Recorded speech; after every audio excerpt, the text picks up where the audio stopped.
Halloween was supposed to float with a record low. I think Macon did have a record low for this day. 34, yeah. I have cousins up there. I don't know that I think I talked to Kay about this once. They were just moving up there. But he's a kind of a small time publisher, and my cousin is Polly Davis, and her husband is Tom, and she said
at one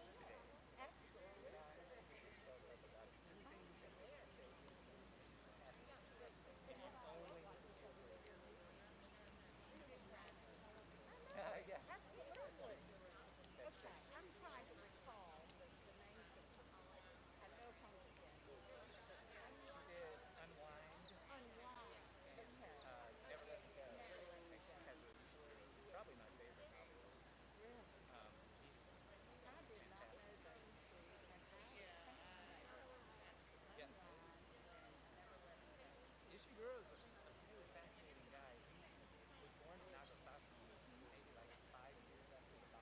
Really?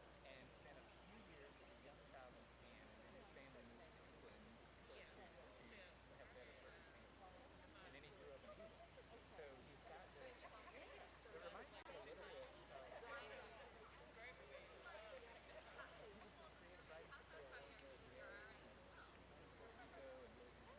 She came after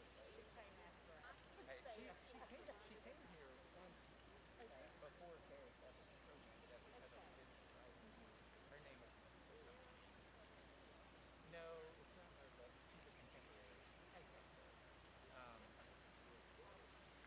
Okay. Okay. Okay. Okay. I didn't know that.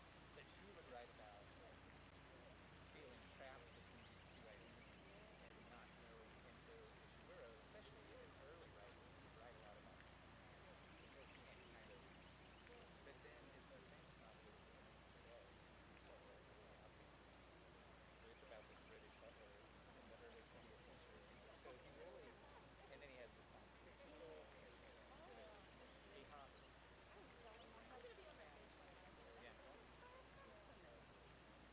found that. That's fascinating.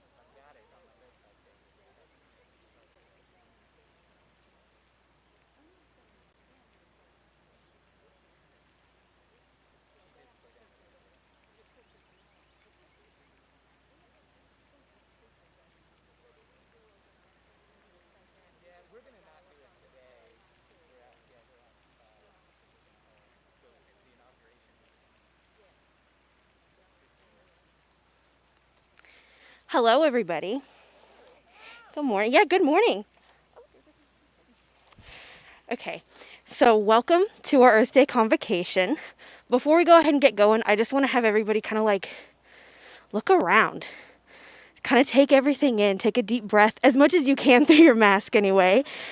Take a deep breath and just kind of like feel what's going on. This is wonderful weather today for late April in Macon. We can only hope it's going to be this nice at commencement. I will admit, before I started learning about Catherine Stripling Byer for this convocation, I did not know much about her. I heard her name before, and that was about it. I set up the little display we have in the library with all her stuff. I read some of her poetry about Wesleyan in there, and I found that I related to those quite a bit. Just kind of reading them and thinking about how I think about Wesleyan. It's a beautiful, beautiful campus. We really are really blessed to be on such a beautiful campus with so much nature around us. Just the lake, the arboretum, and just everything else around campus. Not a lot of colleges have that, which I think we are really blessed to have here. And learning about nature on campus, we have a lot of opportunities to learn, taking classes from Dr. Ferrari, going on bird watches, going on nature club walks, or just walking from class to class. A lot of people are inspired to kind of go outside and take a look around, be in nature. We do a lot of initiatives. Oh, there's the egret over there if anybody sees it. Wonderful, wonderful bird. He's come to listen. And so I guess the theme for today that Teresa told me about was pride in our campus.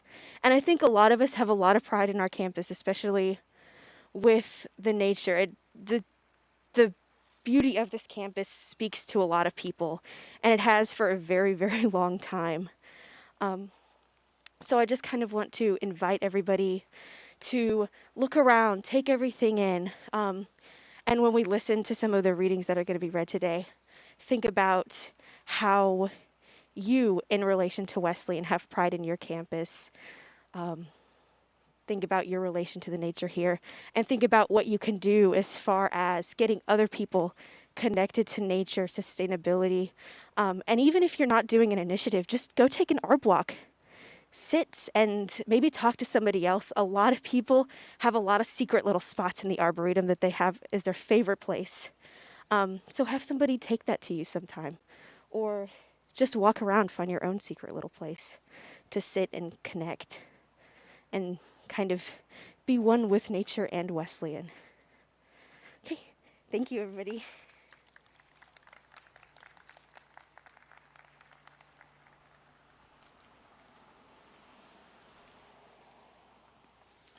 Good morning, everyone. Can you hear me okay? My name is Joe Lees. I'm an associate professor in the English department here at Wesleyan.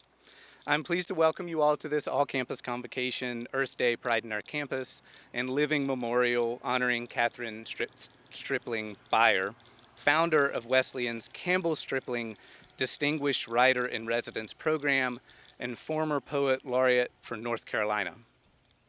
Before we continue with today's program, I'd like to give you all a little bit of background on the residency itself. And actually, before we even get to the background, I'd like to just mention that none of this would be happening today without tremendous efforts from two women.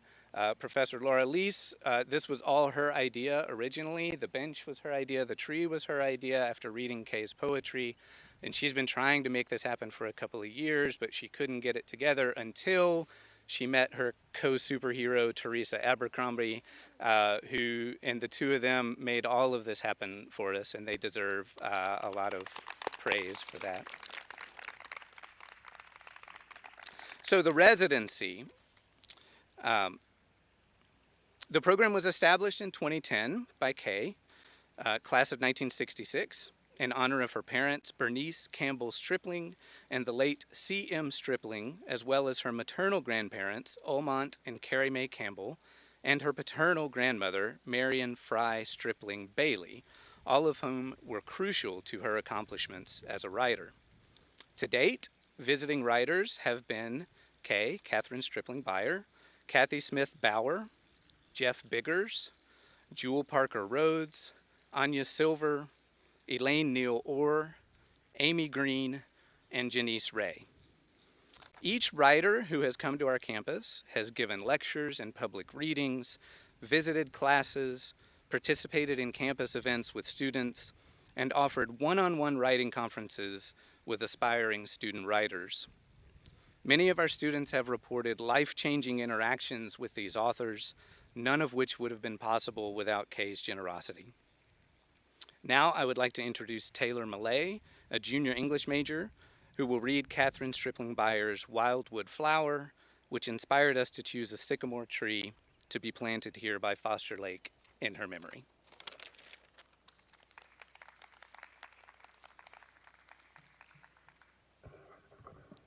Can you hear me? Wildwood Flower by Catherine Stripling Byer. I hoe thawed ground with a vengeance. Winter has left my home empty of dried beans and meat. I am hungry, and now that a few buds appear on the sycamore, I watch the road winding down this dark mountain. Not even the mule can climb without a struggle. Long daylight, and nobody comes, while my husband traps rabbits, chops firewood, or walks away into the thicket. Abandoned to hoot owls and copperheads, I begin to fear sickness. I wait for pneumonia and lockjaw. Each month I brew squaw tea for pain.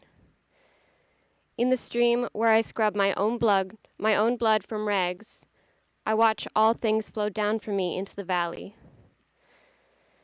Once I climb the ridge to the place where the sky comes. Beyond me, the mountains continued, like God. Is there no place to hide from his silence? A woman must work, else she thinks too much. I will hoe this earth until I think of nothing, but the beans I will string, the sweet corn I will grind into meal. We must eat. I will learn to be grateful for whatever comes to me. Thank you.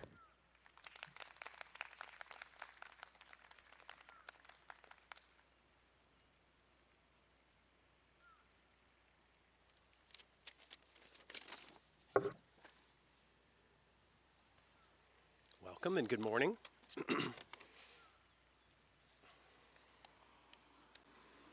I'm Jim Ferrari. I'm chair of the biology department and also director of the Wesleyan College Arboretum. Thank you for being here on this brilliant Earth Day. This is a day to reflect on our relationship to the planet that sustains us and to remind ourselves of the immeasurable value of the land. In his great work, Sand County Almanac, the conservationist Aldo Leopold wrote that land is not merely soil.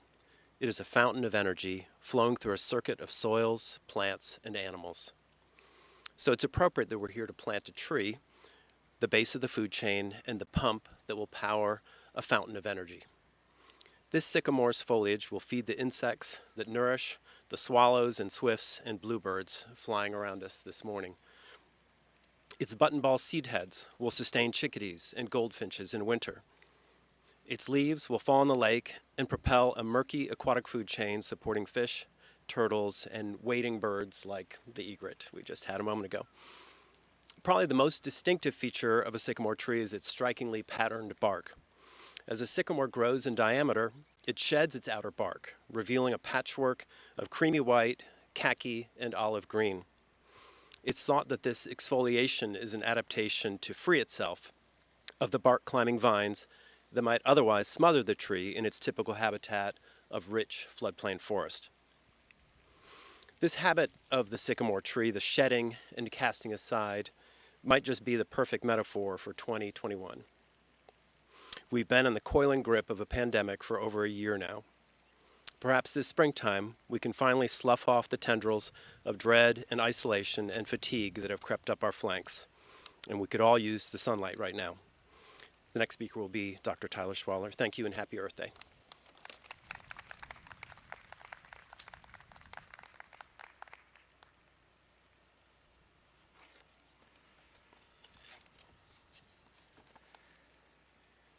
I wish to begin this blessing in much the same way that Jordan invited us to consider our presence here, our presence among the life that surrounds us. I invite you in particular to pay attention to your breath, to note the sensation of breathing in and out, to remember that life is breath. Our breath, our life, depends on this tree, indeed on all trees and plants. And so I wonder, what blessing could I possibly offer this tree that compares to its blessing of life? Perhaps the blessing is that we breathe together. As this sacred tree converts light energy and carbon dioxide into the food needed to sustain itself, it releases oxygen on which humans depend. In turn, we humans convert oxygen into the energy to sustain our lives while releasing carbon dioxide that feeds our tree and other plant friends. The blessing truly is mutual. And so I offer only the simplest word of blessing on this occasion. Thanks. Breathe in blessing and breathe out thanks. Amen.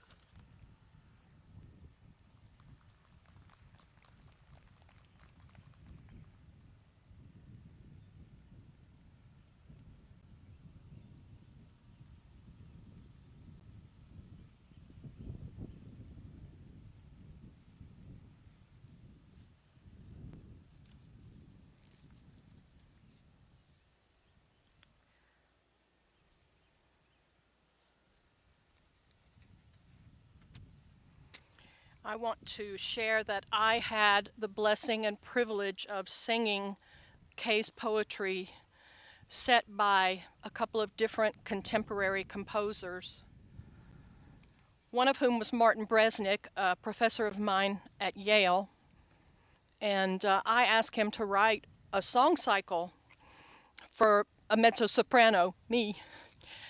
And we went looking together for Southern poetry because the South was my home. And he found Catherine's poems and David Bottom's poems and put them together in a work called Falling. Another work that had been using Kay's poems was composed by Harold Schiffman. Alma, he called it, a cantata. Also had some solos for mezzo-soprano. And I was lucky enough to be invited to perform this work at Florida State University while Catherine was still with us. And getting to know her and her poetry, not knowing initially that she was also a Wesleyan alum, has been one of the great blessings of my life. My voice is not in great shape. Bear with me as I sing Weep Willow. At night she watched the road and sang.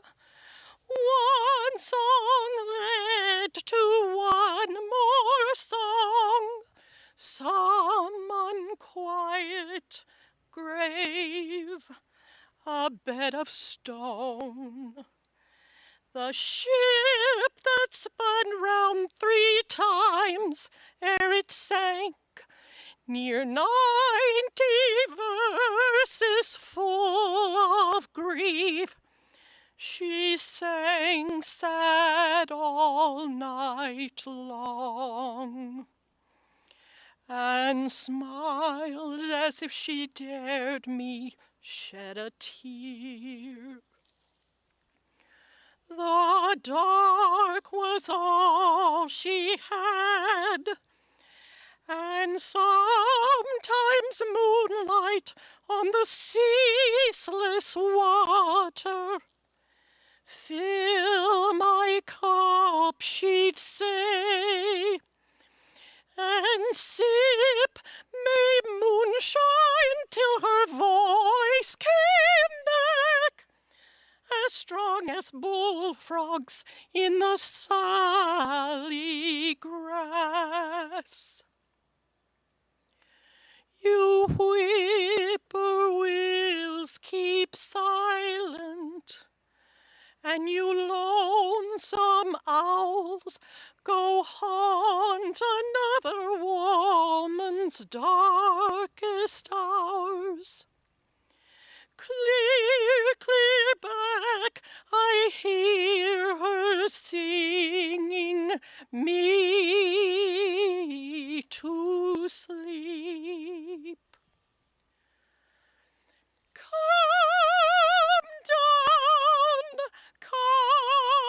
down among the willow shade and weep. You fair and tender ladies, left to lie alone. The sheets so cold, the nights so long.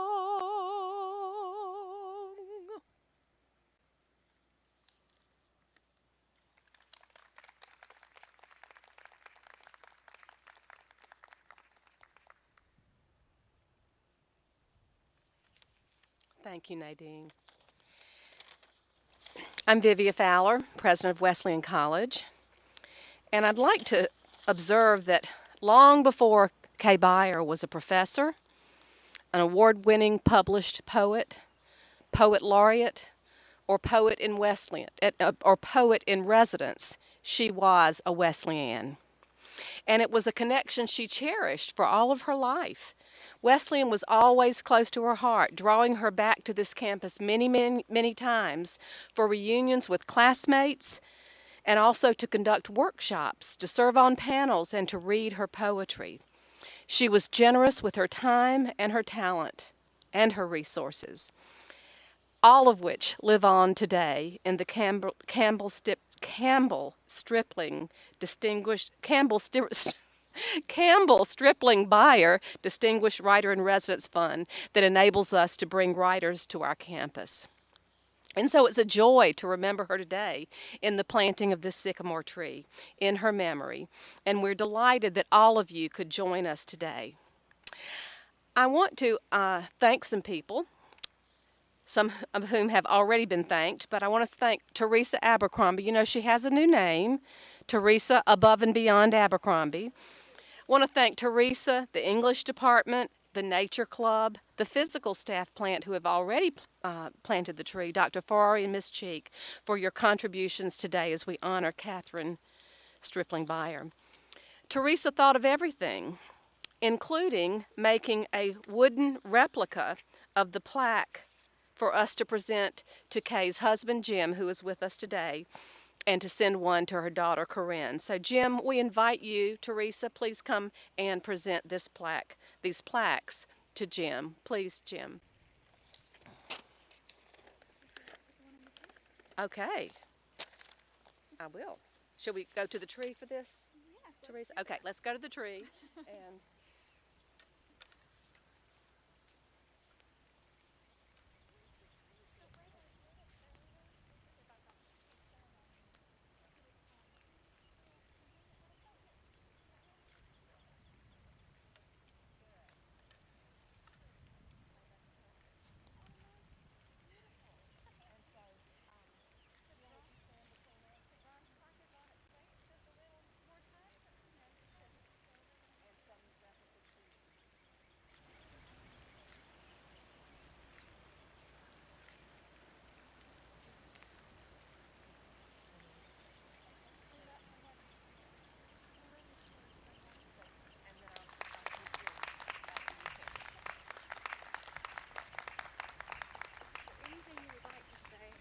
The wind has blown this, but that is very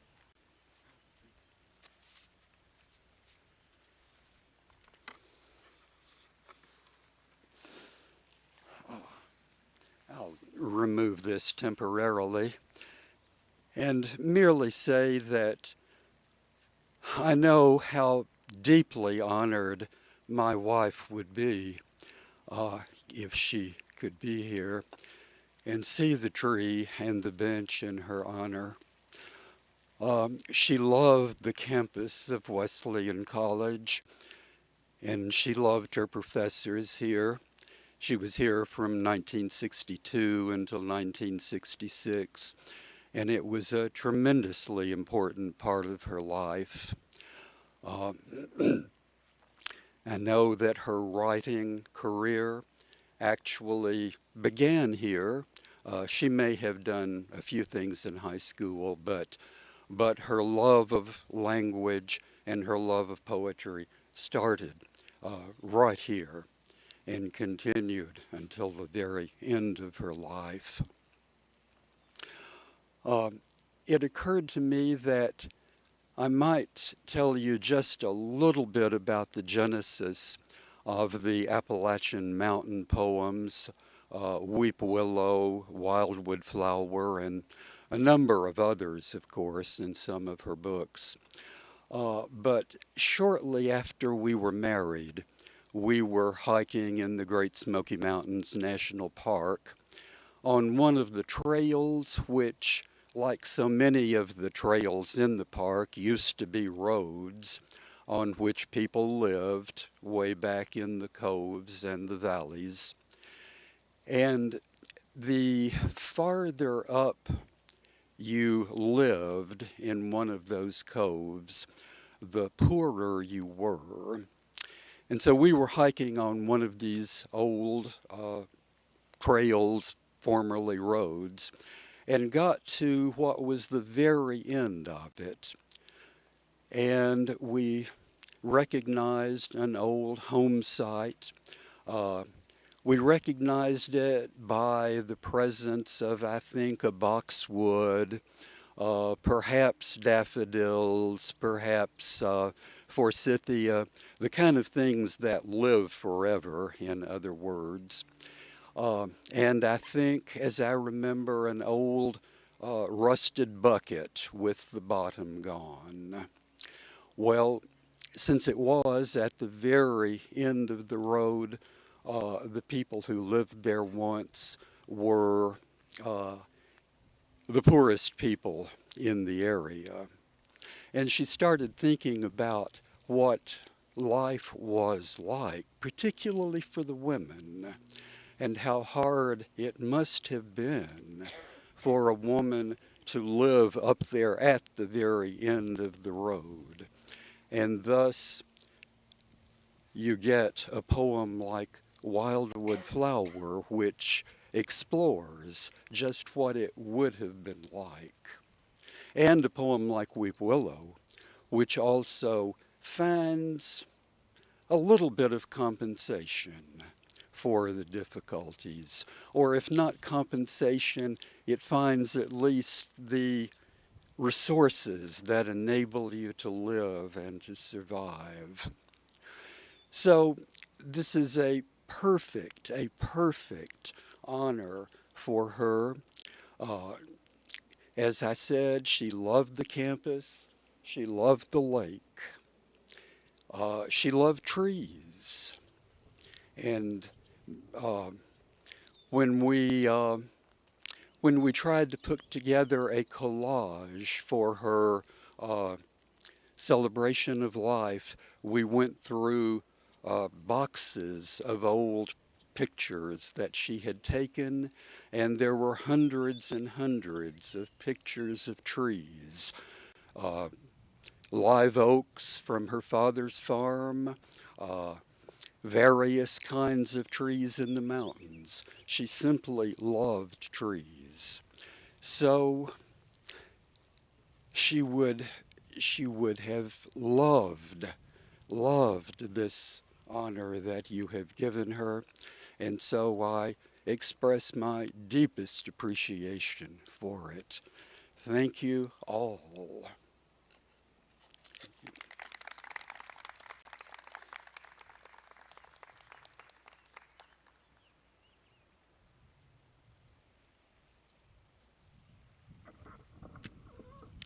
President Fowler had to step away for a moment, so I'm going to bring us to a close. Thank you, Mr. Byer, for those thoughtful memories of Kay. Now we invite everyone to share in the planting of wildflowers to adorn this beautiful setting, which we will always be reminded of Catherine Stripling Byer. After the ceremony, we invite you to walk around the lake, enjoy its beauty, And if you see any litter, please pick it up. Thank you.